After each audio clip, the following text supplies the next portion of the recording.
다 같이 하나님 말씀을 찾겠습니다. 창세기 37장입니다. 창세기 37장 18절에서 마지막 절까지입니다. 창세기 37장 18절에서 마지막 절까지 같이 읽도록 하겠습니다. 요셉이 그들에게 가까이 오기 전에 그들이 요셉을 멀리서 보고 죽이기를 꾀하여 서로 이르되 꿈꾸는 자가 오는도다. 자, 그를 죽여 한 구덩이에 던지고 우리가 말하기를 악한 짐승이 그를 잡아먹었다 하자. 그의 꿈이 어떻게 되는지를 우리가 볼 것이니라 하는지라. 루벤이 듣고 요셉을 그들의 손에서 구원하려 하여 이르되 우리가 그의 생명은 해하지 말자. 루벤이 또 그들에게 이르되 피를 흘리지 말라. 그를 광야 그 구덩이에 던지고 손을 그에게 대지 말라 하니 이는 그가 요셉을 그들의 손에서 구출하여 그의 아버지에게로 돌려보내려 함이었더라. 요셉이 형들에게 이르매 그의 형들이 요셉의 옷 곧 그가 입은 채색 옷을 벗기고 그를 잡아 구덩이에 던지니 그 구덩이는 빈 것이라. 그 속에 물이 없었더라. 그들이 앉아 음식을 먹다가 눈을 들어본즉 한 무리의 이스마엘 사람들이 길리앗에서 오는데 그 낙타들의 향품과 유황과 모략을 싣고 애굽으로 내려가는지라. 유다가 자기 형제에게 이르되 우리가 우리 동생을 죽이고 그의 피를 덮어 둔들 무엇이 유익할까? 자, 그를 이스마엘 사람들에게 팔고 그에게 우리 손을 대지 말자. 그는 우리의 동생이여 우리의 혈육이니라 하매 그의 형제들이 청정하였더라. 그때에 미디안 사람 상인들이 지나가고 있는지라. 형들이 요셉을 구덩이에서 끌어올리고 은 20에 그를 이스마엘 사람들에게 팔매 그 상인들이 요셉을 데리고 애굽으로 갔더라. 루벤이 돌아와 구덩이에 이르러 본즉 거기 요셉이 없는지라. 옷을 찢고 아우들에게로 되돌아와서 이르되 아이가 없도다. 나는 어디로 갈까? 그들이 요셉의 옷을 가져다가 숫 염소를 죽여 그 옷을 피해 적시고 그의 채색 옷을 보내어 그의 아버지에게로 가지고 가서 이르기를 우리가 이것을 발견하였으니 아버지 아들의 옷인가 보소서 하매 아버지가 그것을 알아보고 이르되 내 아들의 옷이라. 악한 짐승이 그를 잡아 먹었도다. 요셉이 분명히 지켰도다 하고 자기 옷을 찢고 굵은 배로 허리를 묶고 오래도록 그의 아들을 위하여 애굽통하니 그의 모든 자녀가 위로하되 그가 위로를 받지 아니하여 이르되 내가 슬퍼하며 수울로 내려가 아들에게로 가리라 하고 그의 아버지가 그를 위하여 울었더라. 그 미디안 사람들은 그를 애굽에서 바로의 신하 시위대장 보디발에게 팔았더라. 아멘. 창세기 37장부터 마지막 절까지는 야곱의 후손에 대한 이야기로 쫙 이제 이렇게 이어져 있습니다. 그래서 야곱의 아들들을 중심으로 이 초점이 맞추어져 있습니다. 그런데 놀랍게도 그 야곱의 아들 가운데 요셉을 중심으로 이 이야기가 펼쳐져 있다는 것을 이 창세기를 읽어보시면 알 수가 있습니다. 쉽게 말하면 하나님께서 야곱의 후손 가운데 12아들 가운데 특별히 요셉을 중심으로 이 이야기를 펼치시는 특별한 이유가 있다는 것을 우리에게 알려주고 있습니다. 그런데 이 요셉의 이야기를 시작할 때에 처음부터 37장부터 보시면 이제 아버지의 편애에 대한 그래서 갈등 구조가 일어나고 있음을 처음부터 그렇게 알려주시죠.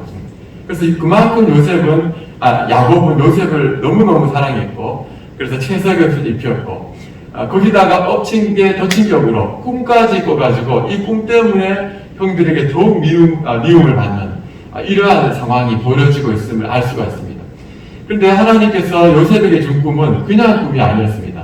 앞으로 애굽에 이스라엘이 돌아가서 그 애굽에서 요셉 때문에 이스라엘 전체를 구원하고 나중에는 이 이스라엘 민족을 이루어서 이 민족을 통해서 하나님이 이 땅을 구원할 메시아이신 예수 그리스도를 보내어서 만민을 구원코자 하는 하나님의 구원의 비전과 언약을 통해서 주셨던 말씀과 연관이 되어 있었습니다.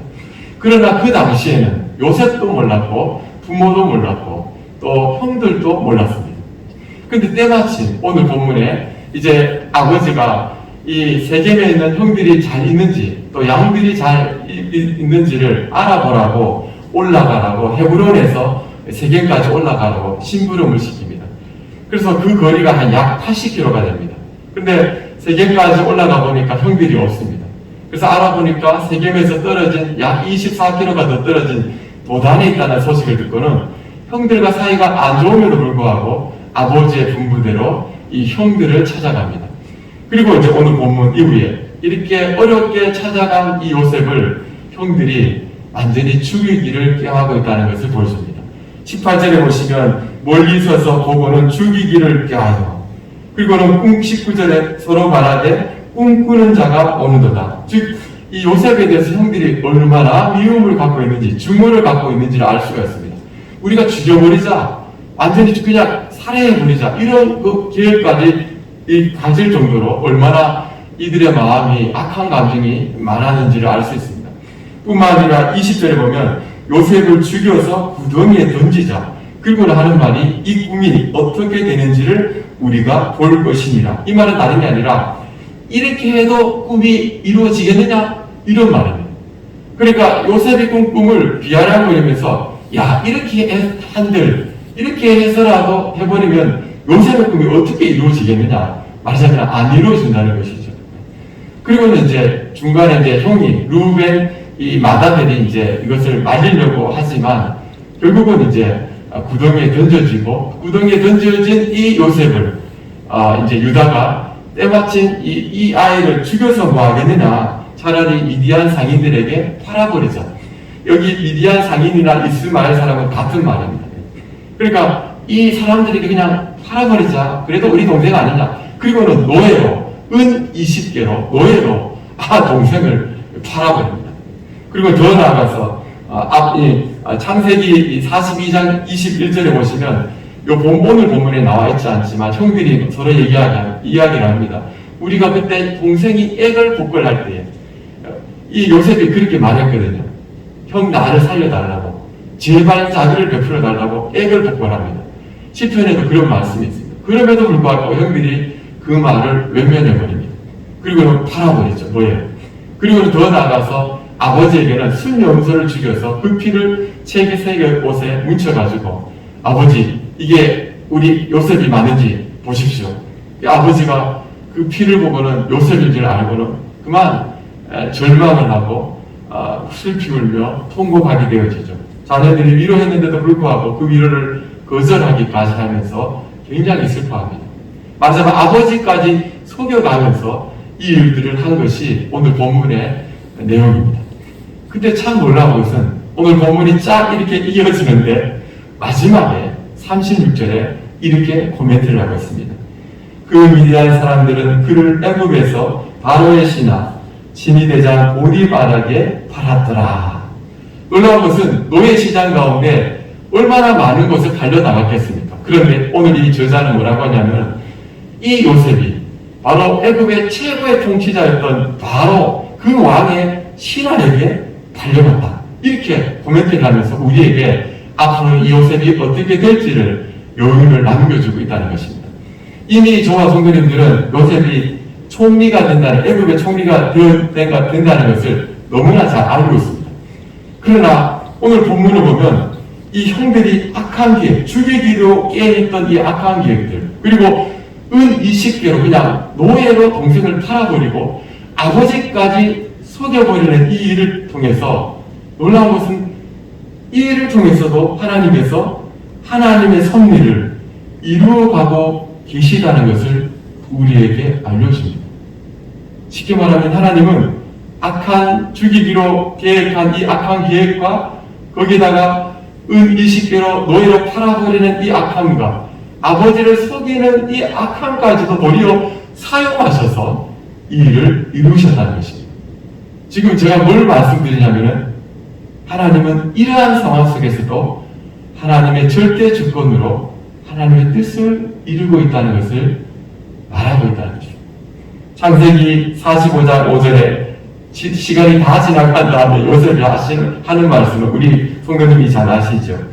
당신들이 나를 이곳에 팔았다고 해서 근심하지 마소서, 한탄하지 마소서. 하나님이 생명을 구원하시려고 나를 당신들보다 먼저 보내셨나이다. 그러니까 하나님은 이런 악한 계획과 모략이 이렇게 있었음에도 불구하고 하나님은 하나님의 계획을 절대로 실패하지 아니하시고 이루셨다는 것입니다. 도리어 요셉이 말하기를 형 슬퍼하지 말아요. 형들이 그렇게 하였지만은 사실 하나님은 그것까지도 아시고 그것을 사용해서 나를 이곳에 일찍 보내어서 형들과 형들의 가족들을 구원하려고 나를 보내셨어요. 그러니까 걱정하지 마세요. 오늘 이런 뜻입니다. 여러분, 이 놀라운 이 섭리를 보면서 우리가 뭘 느끼냐면은 하나님은 진짜 실수하지 않구나. 혹 악한 계획이 난무한다 할지라도 하나님은 그것을 사용해서라도 하나님은 하나님의 뜻을 반드시 이루시는 놀라운 절대적인 분이시다. 하나님의 절대 주권을 인정해야 되겠구나. 이것을 우리에게 알려주십니다. 하나님이 저와 성도님들을 예수님을 믿고 구원을 받게 하셨습니다. 그리고 주님이 오시는 그날에 완전히 구원하실 것입니다.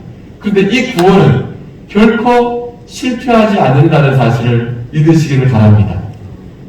빌립보서 1장 6절에 너희 속에 착한 일을 시작하시니까 그리스도 예수의 날까지 이루실 줄을 우리가 확신하노라. 그분이 시작했기 때문에 그분이 반드시 이루실 거라는 겁니다. 데살로니가 전서에 그런 말씀이 있습니다. 데살로니가 전서 5장 23절에 평강에 하나님이 친히 너희를 온전히 거룩하게 하시고 또 너희의 온 영과 혼과 또 몸이 우리 주 예수 그리스도께서 강림하실 때에 흠없게 보존되기를 원하노라. 24절 너희를 부르시는 이는 미쁘시니 그가 또한 이루시리라. 하나님의 백성은 하나님이 이 땅을 살아갈 때에 거룩하게 보존하기 위해서 혹 죄를 지으면 가만두지 않습니다. 반드시 회개하도록 계속해서 권고하십니다. 그래서 회개할 수밖에 없도록 만드세요. 그래도 안 되면 어떻게 하냐면 마지막 순간에라도 회개하게 만드십니다. 네. 믿으시길 바랍니다. 하나님 그러신 분이십니다. 네. 뿐만 아니라 잠언 16장 3절에도 말씀하십니다. 너희 행사를 여호와께 맡기라. 그리하면 내가 경영한 것이 이루리라. 10편 37편 5절에도 내 일을 여호와께 맡기라. 그를 의지하면 그가 이루시고. 여러분, 이 땅을 살아가시면서 많은 일들을 겪습니다. 시행착오도 많이 합니다. 그리고 어떤 여러 가지 어떤 사단의 계획 때문에 어려움을 당하기도 할 수 있습니다. 여러 가지 과정들이 겪습니다. 그러나 한 가지 중요한 것은 그럼에도 불구하고 하나님은 하나님의 뜻을 반드시 이루십니다. 예. 그렇기 때문에 오늘 이 땅을 살아가는 성도들에게 있어서 중요한 한 가지는 하나님의 절대 주권을 굳게 신뢰하는 것입니다. 그리고 오늘 말씀대로 그분을 의지하라는 것입니다. 그리고 어떤 상황 속에서도 선을 택하라는 것입니다. 악을 택하고 싶을 때가 있습니다. 정말 이렇다면 나도 이렇게 하겠다 이런 마음이 있을 수 있습니다.